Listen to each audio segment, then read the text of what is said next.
Today was long awaited for the families of the Canadian victims of last year's Ethiopian Air disaster. Last March, the Boeing 737 MAX crashed shortly after taking off, killing everyone on board, including 18 Canadians. After multiple attempts to get answers from the federal transportation minister, family members finally got their face-to-face this afternoon with Marc Garneau. Among their questions, why didn't Canada ground these planes after the first Boeing crash in Indonesia? And will there be public hearings into Canada's approval of the jet?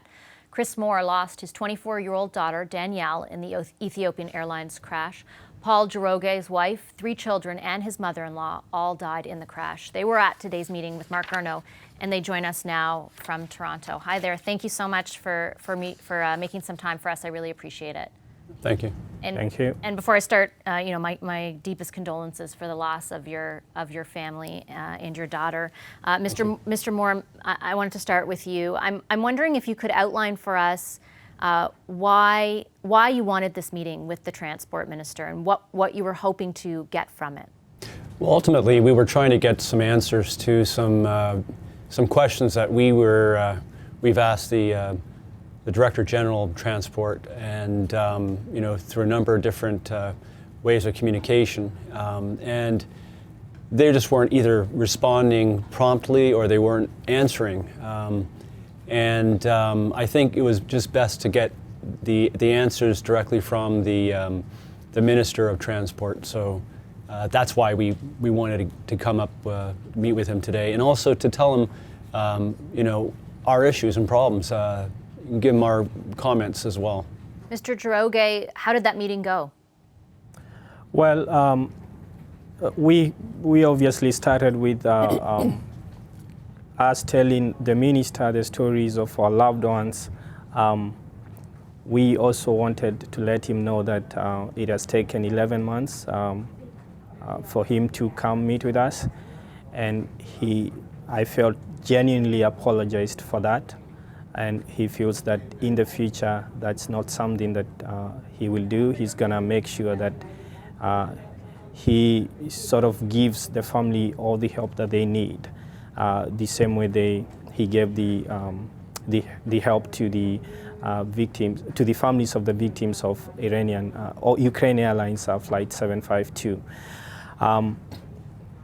I do feel that, because obviously we wanted to know what happened, or the deliberations that the government of Canada held after the crash of JT610 in October 2018. So we wanted to know what the minister feels. Was it sufficient? Whatever they did, was it sufficient? And he talked to us about the 5-step approach that they took that would help the flight crew respond to any issue, the similar issue that happened with the two planes, and he feels that that was sufficient at that time.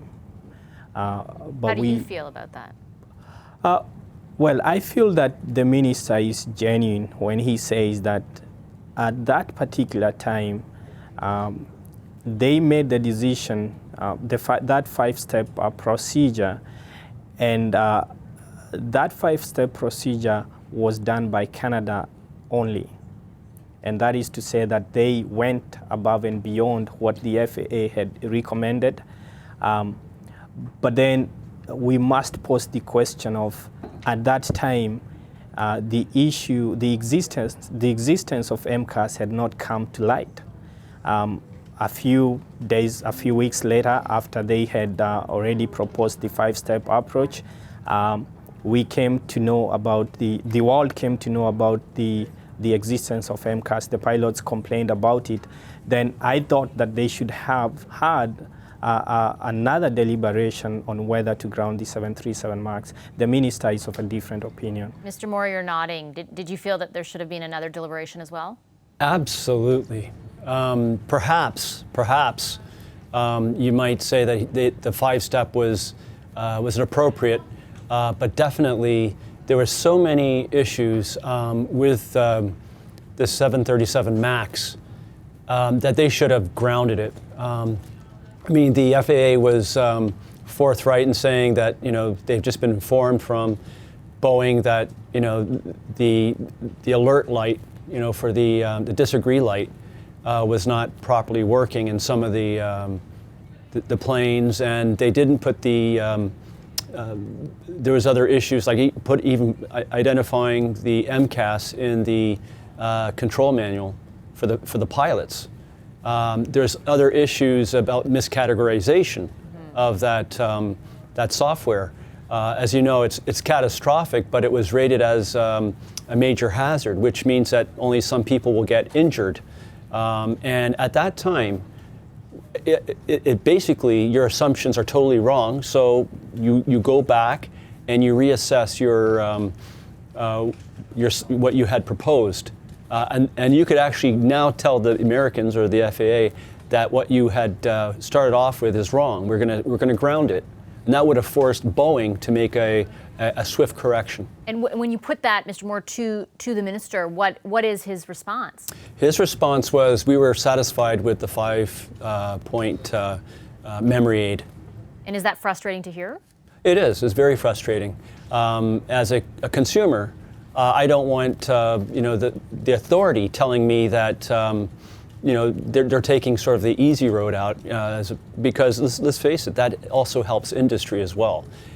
It's a balance between industry and safety, and I think it errs closer to the side of industry. Is there any, I guess, Mr. Njoroge, any reason that you left that meeting thinking there might be improvements in the future, or was the government, was the minister sort of, did he seem sort of stuck in his position?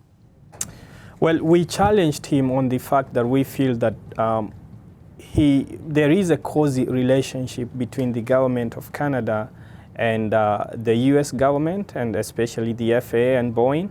And the fact that they just rubber stamp what the FAA does. And we know that the FAA is a captured agency. It has been captured by the industry, and that is by Boeing. And for that reason, they should not rely on what the FAA is doing. The minister said that because of all what has happened and all what has come out, they acknowledge that, and they've noted that they have to sort of